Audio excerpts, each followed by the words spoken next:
우리 성도님들은 하나님의 마음을 시원케 드리는 성도의 삶이 되시기를 축원합니다. 축원합니다. 우리 주님께서는 교회를 향하신 소원이 있습니다. 우리 예수님께서 꿈꾸시는 교회의 모습이 있습니다. 그것은 무엇일까요? 교회를 향하신 주님의 소원은 곧 우리 예수 믿는 우리를 향하신 주님의 소원인 것입니다. 이런 교회가 되었으면, 이러한 성도가 되었으면 하는 주님이 바라시는 성도, 주님이 원하시는 교회 모습이 있습니다. 그것은 무엇으로 알 수 있을까요? 그것은 예수님의 기도를 통해서 알 수 있는 것이죠. 예수님께서 간절히 하나님 아버지 앞에 기도하신 내용이 오늘 이 본문에 요한복음 17장에 기록되어 있습니다. 그래서 저는 오늘 이 요한복음 17장 예수님께서 간절히 기도하신 그 기도의 내용을 통해서 우리 주님께서 우리 교회를 향하신 소원, 우리 성도들을 향하신 주님의 소원을 알아보려고 합니다. 주님이 원하시는 교회, 주님이 원하시는 성도가 되어질 때 주님의 마음을 시원케 드리고 승리하는 삶이 되는 줄로 믿습니다. 우리가 원하는 교회가 아니고 주님이 원하시는 교회, 주님이 참으로 기뻐하시는 성도는 어떤 성도인가? 내가 아무리 신앙생활을 잘해도 주님이 원하는 신앙생활이 돼야 되죠. 내가 아무리 열심히 신앙생활 한다 하더라도 주님이 기뻐하는 신앙생활이 돼야 정말 하나님 마음을 시원케 해드리는 그런 성공적인 신앙생활이 되는 것입니다. 그래서 오늘 이 말씀은 너무너무 중요한 거예요. 매주 중요한 말씀을 전하지만은 정말 중요한 말씀입니다. 그래서 오늘 이 말씀을 잘 들으시고 정말 주님 마음에 쏙 드는 신앙생활이 되시기를 예수 이름으로 축원합니다. 첫째는 기쁨의 공동체가 되는 것입니다. 우리 예수님께서 원하시는 교회는 기쁨의 교회예요. 바로 주님이 원하시는 성도는 기쁨이 충만한 성도인 것입니다. 여러분 13절 말씀을 우리 한번 같이 읽어보겠습니다. 시작. 지금 내가 아버지께로 가오니 내가 세상에서 이 말을 하옵는 것은 저희로 내 기쁨을 저희 안에 충만히 가지게 하려 함이니이다. 아멘. 그래서 예수님께서는 예수님 안에 충만한 이 기쁨이 예수 믿는 제자들에게 전달되기를 원하십니다. 그래서 이 제자들도 그 제자들의 마음에 기쁨이 충만하기를 원했던 것입니다. 여러분 예수 그리스도를 믿는 성도에게 그 표식이 뭡니까? 영혼 구원받은 그 표가 무엇이냐면 기쁨이에요. 바로 영혼 구원을 받게 됐을 때 나타나는 것이 뭐냐면 영적인 즐거움이 임하는 것입니다. 여러분 베드로전서 1장 8절로 9절에 보면 예수를 너희가 보지 못하였으나 사랑하는도다. 이제도 보지 못하나 믿고 말할 수 없는 영광스러운 즐거움으로 기뻐하니 믿음의 결국 곧 영혼의 구원을 받음이라 그랬습니다. 그러니까 영혼 구원 받았다라고 하는 것은 바로 예수 그리스도를 믿음으로 말미암아 죄 사함을 받고 이 죄 사함이 자기의 영혼의 즐거움으로 충만하게 임하는 것입니다. 그래서 예수 믿게 되어지면 나타나는 것이 이 기쁨이에요. 그래서 성도는 이 기쁨이 충만해야 되는 것입니다. 만일 여러분 마음에 예수를 믿으면서도 기쁨이 없다 그러면 그것은 잘못 믿든지 아니면은 기쁨을 사탄에게 빼앗긴 것입니다. 그래서 성도의 삶은 어떤 환경 속에서도 영적인 즐거움으로 충만해야 되는 것입니다. 우리 성도님들은 어때요? 여러분 정말 기쁨이 충만하십니까? 만일 여러분 마음에 기쁨이 충만하지 못하다면 정상적인 신앙생활이 되지 못하는 것입니다. 그리고 그 기쁨을 잃어버린 거예요. 사실 기쁨을 잃어버릴 수가 없어요. 이 영적인 즐거움이라고 하는 것은 바로 하나님께서 주시는 은혜이기 때문에 구원받은 성도는 반드시 하나님께서 영적으로 즐거움을 주세요. 이 기쁨이 임하게 되어 있습니다. 그래서 세상의 여러 가지 환경은 힘들고 곤고하다 할지라도 내 영혼은 평안함과 기쁨이 충만하게 되어 있는 것입니다. 이것이 바로 영혼 구원받은 성도의 모습인 것입니다. 빌립보서 4장 4절에 보면 주 안에서 항상 기뻐하라. 내가 다시 말하노니 기뻐하라. 그러니까 사도 바울이 빌립보 성도들을 향해서 항상 기뻐하라고 이렇게 말씀하고 있는데, 주 안에서라고 하는 단어에 주의하셔야 됩니다. 바로 세상의 어떤 외부의 요인, 모든 내가 원하는 것들을 가졌기 때문에 기뻐하고 내가 이루었기 때문에 기뻐하는 게 아니에요. 내가 하나님이 부어주시는 그 영적인 즐거움 때문에 기뻐해야 되는 것입니다. 예수님 때문에 기뻐할 수 있다는 거예요. 할렐루야. 어떤 사람이 어느 도시에 여행을 갔는데 이렇게 주일을 맞이했습니다. 그 주일을 맞이해서 교회에 가서 예배를 드리고 싶었는데 그 지역을 알지 못하잖아요. 그러니까 교통 경찰한테 이야기했답니다. 여기에 혹시 좋은 교회 있습니까? 그러니까 조금 먼 곳을 이야기하더래요. 아니 이거 가까이에도 있지 않겠습니까? 그랬더니 그 경찰이 하는 얘기가 좀 멀리 있지만 그 교회 교인들의 얼굴을 보니까 아주 환하고 밝고 기쁨이 있고, 이 주변에 있는 교회들은 좀 그 교회 교인들만 못한 것 같습니다. 그 교회가 그렇게 사람들이 밝은 거 보면 좋은 교회 아닐까요? 그래서 선생님은 교회 다닙니까? 자기는 교회 안 다니지만은 그런 것 같습니다. 그러더란. 여러분, 사실은 맞는 얘기예요. 진짜 잘 믿는 성도는 기쁨이 충만하게 돼 있습니다. 영혼의 즐거움이 넘쳐나게 돼 있습니다. 링컨 대통령이 이제 대통령이 돼가지고 내각을 구성하는데 한 보좌관이 어떤 사람을 이렇게 추천을 하게 됐답니다. 그러니까 그 사람의 이름을 듣자마자 이 링컨 대통령이 하는 이야기가 그 사람은 안 됩니다 그러더랍니다. 그래서 왜 안 되는 거죠? 그러니까 그 사람 인상이 마음에 들지 않습니다 그러더라는 거예요. 그러니까 이 보좌관이 아니 그것은 이유가 될 수 없지 않습니까? 생김새라고 하는 것은 그 사람 잘못이 아니지 않습니까? 그 사람이 그렇게 태어난 것은 부모 때문에 그렇게 태어나게 된 건데 그 생김새를 가지고 이유를 할 수는 없지 않습니까? 그랬더니 링컨이 이렇게 이야기했답니다. 그렇지 않습니다. 태어나면서 이 생겼다라고 하는 것은 그 사람의 인상은 태어나면서는 물론 부모의 책임이겠지만은 그 후부터는 자기가 만들어가는 겁니다. 그래서 사람이 40세 이상이 되면 자기 얼굴에 책임을 져야 됩니다. 사실 링컨도 되게 못생겼는데 어쨌든 대통령이 됐으니까 그렇게 자신 있게 이야기를 할 수 있겠죠. 저도 제가 예수 믿기 전에는 진짜 인상파였습니다. 중학교 3학년 때 저희 아버님이 세상을 떠나고 그때부터 저는 정말 철학책을 읽으면서 얼마나 고민을 많이 했냐면 정말 깊은, 얼굴에 웃음이 거의 없을 만큼 그렇게 사색을 많이 했습니다. 그러니까 그때 고등학교 때 제 별명이 뭐냐, 늙은이였습니다. 그러니까 온갖 모든 인생의 그 고민은 다 내가 하는 것 같은 그러한 삶을 살았거든요.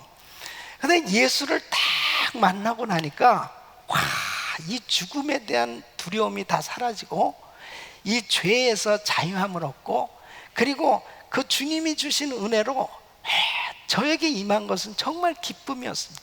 얼마나 자유함이 있는지, 감사한지, 늘 충만하게 사는, 그러다 보니까 날마다 젊어지고 있는 것입니다. 예. 제가 20대는 80대 같이 살았는데 앞으로 80살이 되면은 20대 같이 살게 될 거예요. 나는 계속 지금 젊어지고 있는 거예요, 지금. 그러니까 우리 장로님들도 참 한국에 가면은 그런 얘기 듣는데요. 다 가보면은 세상 떠났든지 친구들이 다 없어졌대요. 그리고 다 이렇게 늙고 그러는데, 이렇게 어떻게 그렇게 너는 그렇게 젊냐, 즐겁게 사냐, 그러면서 그렇게 질문들을 한답니다. 딴 거 아니죠. 은혜교회를 다니기 때문에 그런 거죠. 은혜교회 다니면 80이 돼도 율동해야 되거든. 율동하고 그 다음에 정말 행복하게 사는 거예요. 할렐루야. 여러분, 예수 믿으면 즐거워야 돼요. 예수 믿으면서 인상 쓰고 고통스러워하고 괴로워하고 그렇게 사는 것은 그건 주님의 뜻이 아닙니다. 우리 주님은 자신에게 있는 이 기쁨이 예수 믿는 우리에게 충만하게 임하기를 원하시는 것입니다. 그래서 로마서 14장 17절 보면 하나님의 나라는 먹는 것과 마시는 것이 아니요 오직 성령 안에서 의와 평강과 희락이라 그러십니다. 사도 바울 보세요. 빌립보서 4장 11절로 12절 보면 이렇게 고백하고 있습니다. 내가 궁핍함으로 말하는 것이 아니라 어떠한 형편에든지 내가 자족하기를 배웠노니 내가 비천에 처할 줄도 알고 풍부에 처할 줄도 알아. 모든 일에 배부르며 배고픔과 풍부와 궁핍에도 일체의 비결을 배운.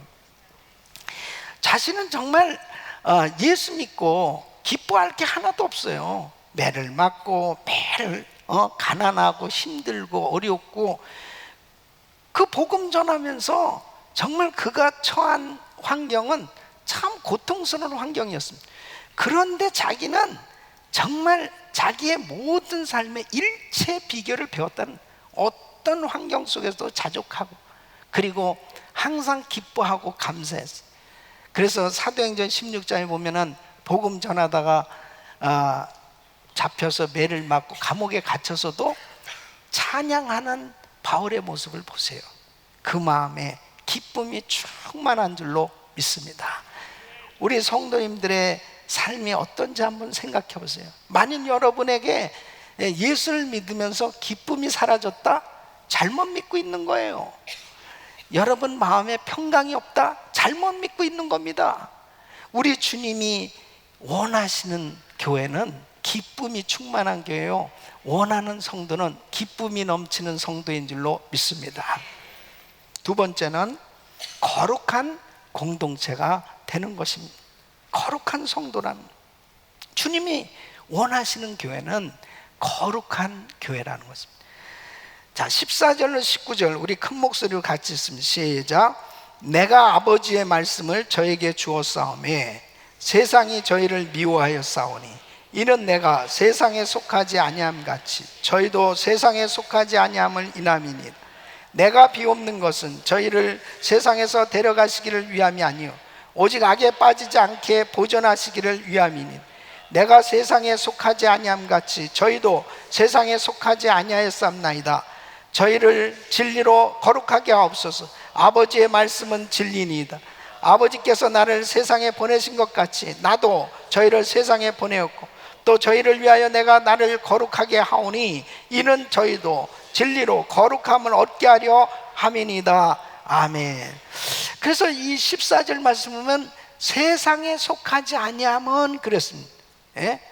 내가 세상에 속하지 아니함 같이 저희도 세상에 속하지 아니함.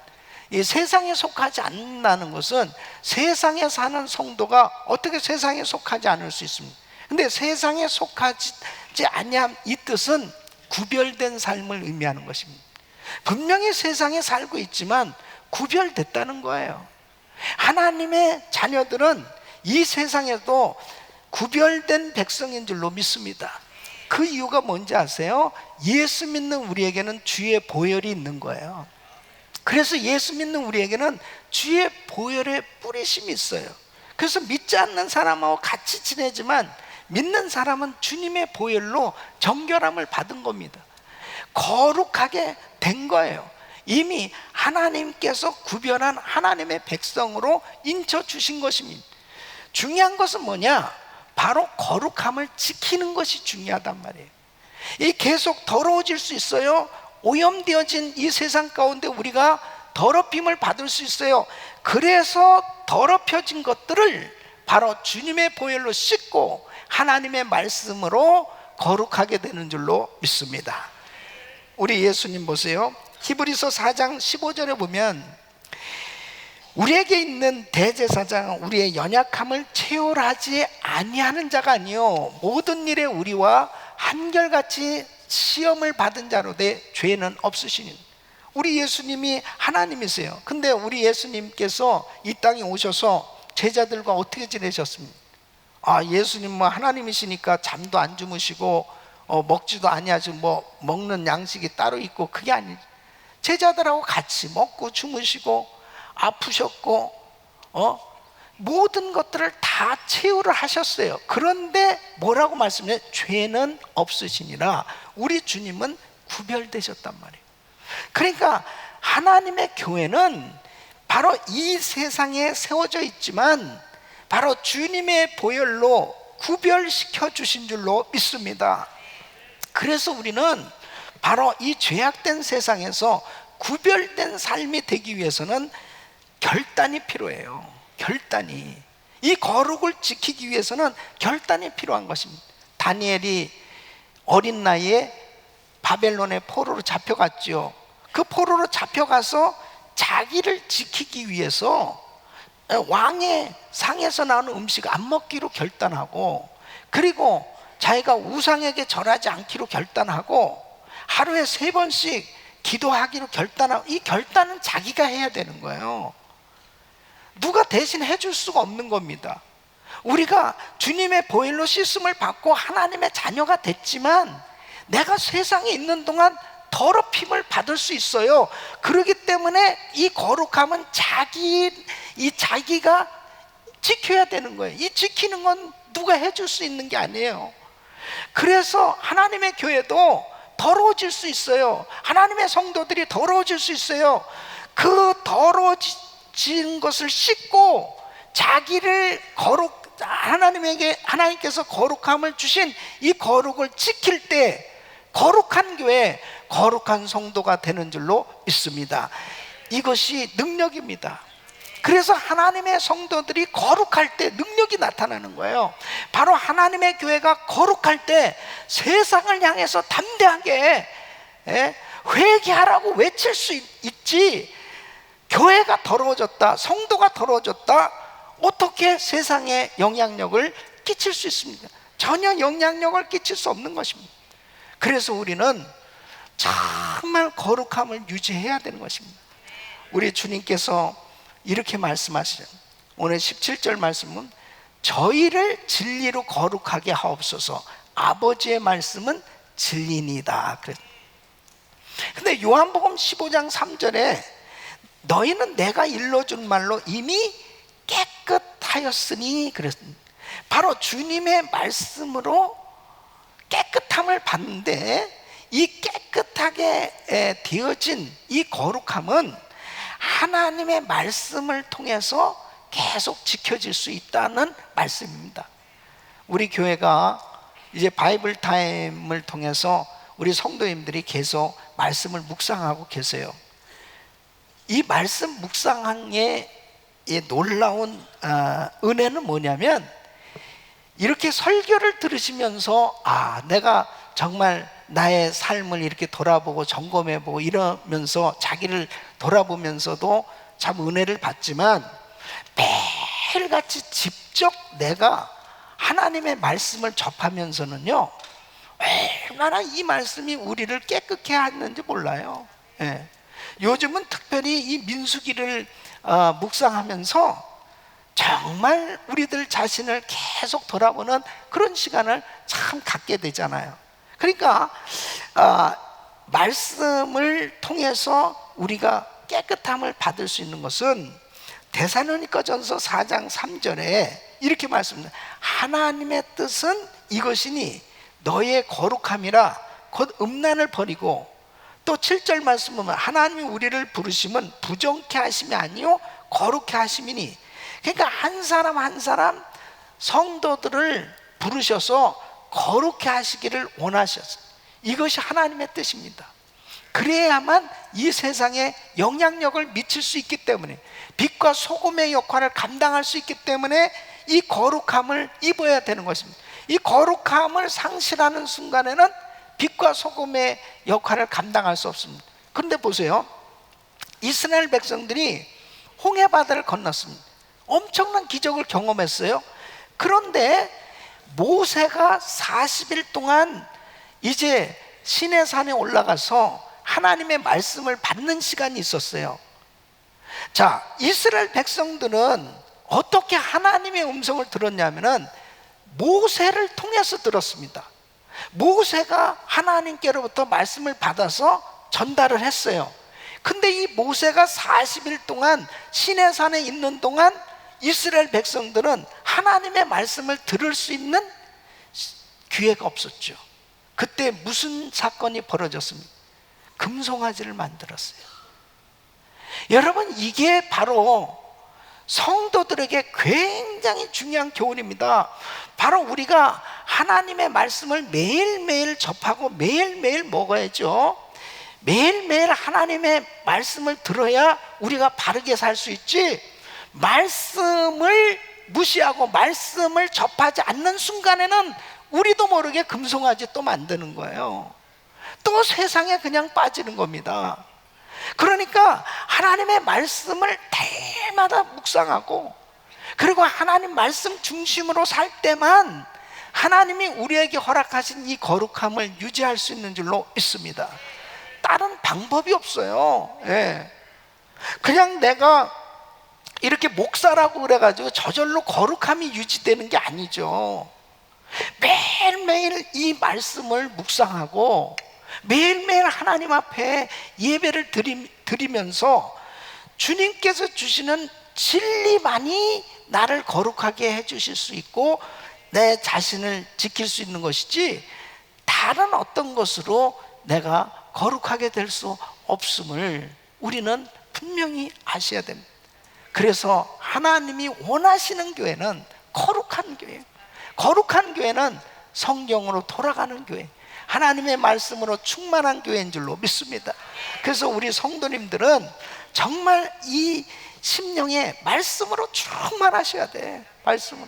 그래서 만나서 대화를 나누면 말씀이 튀어나와야죠. 예. 이스라엘 백성들이 광야 생활을 하면서도 하나님의 거룩함을 유지하고 구별된 삶을 살게 하시기 위해서 성막을 만들게 하신 것입니다. 옮겨 다니면서 예배 드리는 겁니다. 그리고 성막 안에는 성소와 지성소로 나눠져 있어요. 그 지성소 안에는 법궤가 있습니다. 법궤 안에 바로 계명을, 10계명을 새긴 돌판이 그 안에 있어요. 바로 하나님의 임재는 하나님의 말씀이에요. 바로 하나님의 말씀을 접하고 살 때만 거룩하게 되는 줄로 믿습니다. 그래서 우리 성도님들이 정말 말씀 묵상하는 거, 이거 꼭 경홀히 여기지 마시고 예배 드리실 때 정말 세상 없이 바쁘고 아무리 많은 분주한 스케줄 속에도 한결같이 예배 생활을 잘 하셔야 돼요. 예배에 성공하면 우리는 그때그때마다 거룩함을 유지할 수 있는 줄로 믿습니다. 그 다음에 세 번째는 화목으로 하나 된 공동체가 되는 것입니다. 하나님이 원하시는 교회는 화목한 교회예요. 화평케 하는 성도, 바로 하나님이 원하는 성도입니다. 20절로 23절 우리 큰 목소리로 같이 읽습니다. 내가 비옵는 것은 이 사람들만 위함이 아니요 또 저희 말을 인하여 나를 믿는 사람들도 위함이니, 아버지께서 내 안에 내가 아버지 안에 있는 것 같이 저희도 다 하나가 되어 우리 안에 있게 하사 세상으로 아버지께서 나를 보내신 것을 믿게 하옵소서. 내게 주신 영광을 내가 저에게 주었사오니 이는 우리가 하나가 된 것 같이 저희도 하나가 되게 하려 함이니이다. 곧 내가 저희 안에 아버지께서 내 안에 계셔 저희로 온전함을 이루어 하나가 되게 하려 함은 아버지께서 나를 보내신 것과 또 나를 사랑하신 같이 저희도 사랑하신 것을 세상으로 알게 하려 함이로소이다. 아멘. 우리 주님께서 성부와 성자와 성령 삼위일체 하나님이 하나 되심 같이 우리도 하나 되게 해달라고 기도하시는 것입니다. 바로 우리 주님은 우리가 하나가 되어질 때 이 세상에 바로 하나님의 자녀들을 사랑하시는 것을 알게 될 것이다 라고 그렇게 말씀을 하시는 것입니다. 다시 말씀드리면 바로 화목한 교회, 화목한 성도, 이것이 바로 하나님의 뜻이다 하는 것입니다. 왜 그래요? 우리 예수님 화평이시기 때문에. 우리 예수님께서 이 땅에 오신 것은 바로 막힌 담을 허시고 둘로 나눠진 것을 하나가 되게 하시기 위해서 이 땅에 오신 것입니다. 그래서 에베소서 2장 14절 보면 그는 우리의 화평이신지라 둘로 하나를 만드사 중간에 막힌 담을 허시고 그랬습니다. 바로 하나님과 인간이 원수된 관계에 있었습니다. 인간은 죄로 인해서 하나님과 불편한 관계가 됐습니다. 하나님과 멀어졌습니다. 예수님이 십자가를 지심으로 십자가에서 원수된 이 죄인인 인간의 모든 죄를 대속하심으로 인해서 하나님과 화목해 되어짐으로 하나님의 자녀로 세워주셨고, 또 서로 성도들 간에 이웃 간에 불편한 이 관계를 예수님의 보혈로 화목해 하는, 하나님의 은혜로 화목해 주신 줄로 믿습니다. 그래서 우리 주님은 화평케 하는 이 귀한 직분을 하나님의 자녀들에게 허락해 주신 것입니다. 그래서 마태복음 5장 9절에 보면 화평케 하는 자는 복이 있나니 저희가 하나님의 아들이라 일컬음을 받을 것입니다. 피스메이커로 가는 곳마다 서로 화목케 하는 사람들을 보면 저 하나님의 아들이구나, 하나님의 자녀구나 하는 것을 안다는 거예요. 어떻게 그렇게 할 수 있느냐? 주님이 함께 하시니까. 바로 그분은 평안케 하는 이 화평이세요. 그래서 에베소서 4장 3절에 보면 평안에 매는 줄로 성령의 하나 되게 하신 것을 힘써 지키라 그랬습니다. 바로 성령님은 하나 되게 하시는 영이에요. 이 하나 되게 한 것을 지키는 것은 우리가 지켜야 되는 것입니다. 다른 사람이 지켜줄 수가 없어요. 사탄 마귀는 자꾸 나눠지게 합니다. 분열케 하는 그런 일들을 하는 것입니다. 그러니까 내가 가는 곳마다 화목해 되는 역사가 일어나는 것이 성령의 역사예요. 하나님의 자녀들이 가는 곳마다 화목해 되는 일이 생겨져야 됩니다. 가정이 화목하고 교회가 화목하고 가는 곳마다 화목해 하는 일을 하는 것이 바로 성도의 직분입니다. 하나님께서는 이렇게 화목한 교회를 하나님이 기뻐하십니다. 여러분 보세요. 가정에서도 화목한 가정이 얼마나 행복합니까? 교회도 화목한 가정, 화목한 가정교회, 화목한 교회가 될 때 그것을 하나님이 기뻐하신 거죠.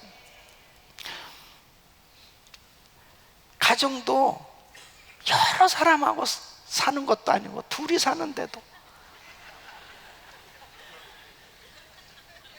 여러 랭귀지를 사용하지 않는데도 불구하고 그렇게 서로 안 통한다고 싸우고, 그러니까 그런 일들 가운데 가만히 보면 교회는 얼마나 많은 사람들이 모이는 곳입니까? 교회는 동물 농장입니다. 별의별 사람이 다 오는 거예요. 그러니 믿음 없는 사람, 믿음 있는 사람, 많이 배운 사람, 못 배운 사람, 가난한 사람, 부한 사람, 아픈 사람, 건강한 모든 사람들이 다 교회에 오는 거예요. 그런데 교회 와서 제일 먼저 해야 될 것은 예수님을 만나야 되는 것입니다. 그 예수님을 만나서 주님의 보혈로 내 자신이 씻어지면 바로 화목해 되어지는 이 직분을 감당하게 될 때 어느 누구와도 하나가 되어질 수 있는 이런 은혜가 임하는 겁니다. 자, 보세요. 사도 바울이 로마 감옥에 갇혔는데 그곳에서 만난 사람이 오네시모거든요. 이 오네시모는 빌레몬 집의 노예였습니다. 그곳에서 물건을 훔쳐가지고 도망가다가 잡혀가지고 감옥에 갇혔는데 바울하고 그곳에서 만났어요. 근데 바울이 그에게 복음 전하잖아요. 오네시모가 은혜를 받으니까 완전히 신분이 달라지는 겁니다. 그는 세상에서는 노예일지 모르지만 예수 그리스도 안에서는 한 형제, 하나님의 자녀가 된 거예요. 그러니까 바울이 따뜻하게 자녀 신분으로 그를 대하지 않습니까? 그리고 빌레몬에게 용서해 주라고, 그가 만일 빚을 졌다면 내가 정말 갚고 싶다고, 나를 생각해서 그를 용납해 달라고 그러면서, 옛날에 이건 말도 될 수 없는 그런 얘기예요. 그런데 분명한 건 뭐예요? 예수 안에서는 어느 누구도 빈부귀천이 없는 거예요. 어느 누구도 다 평등한 거예요. 예수 안에서는 다 용서가 될 수 있고 사랑의 관계가 이루어질 수 있는 줄로 믿습니다. 그래서 교회 안에 들어와서는 정말 예수님 때문에 어느 누구와도 하나가 될 수 있어야 되는 거예요. 이런 교회를 주님이 원하시는 것입니다. 아멘. 그래서 저는 그래요. 우리 교회에 오시기 전까지는 한국이든 미국이든 어디에서 어떤 신앙생활을 하셨든지 간에, 또 어떤 일들이 있었던 건 간에, 일단 은혜교회에서 교회에서 신앙생활을 하시는 동안 제일 중요한 것은 예수님을 만나셔야 됩니다. 그리고 여러분 마음에 정말 기쁨이 충만해야 돼요. 그 주님을 만난 그 감격으로 정말 이웃을 뜨겁게 사랑하고, 그리고 우리에게 불편하게 되어지는 일들이 생겨집니다. 아니, 부부가 같이 살다도 불편하게 되는 일이 생겨지는데 하물며 성도들 간에 당연히 불편한 일이 생겨질 수 있죠. 그러나 바로 그때마다 정말 주님의 은혜로 화평케 하는, 화목케 함으로 인해서 날마다 신앙이 성장하고 성숙함으로 하나님이 기뻐하는 화목한 교회가 될 수 있기를 예수 이름으로 축원합니다. 그럴 때 주님이 그걸 그렇게 기뻐하신다. 그리고 세상을 향해서 영향력을 끼칠 수 있는 그러한 행복한 교회, 건강한 교회가 될 수 있음을 말씀하고 있습니다. 부모가 자녀들을 보면서 자녀들이 많을수록 이 자녀들이 화목하기 원하는 것이 부모의 심정이지 않습니까? 우리 하나님 아버지도 마찬가지입니다. 성도들이 서로 주 안에서 화목하고 또 가는 곳마다 화평케 하는 일을 하는, 이러한 화목케 하는 직분을 감당하는 성도를 우리 주님이 그렇게 기뻐하시는 것입니다. 여러분, 오늘날 보면 이제 때가 마지막 때일수록 분열의 영이, 사단이 강력하게 역사하는 시대입니다. 서로 잡아주고 서로 미워하고 서로 싸우고 나눠지는 그런 시대에 우리는 살아가고 있어요. 이럴 때일수록 더욱더 하나님의 영으로 충만해서 우리 성도님들이 모이는 곳마다 화목하고 하나가 되어지는, 하나님이 기뻐하시는 교회가 되기를 예수 이름으로 축원합니다.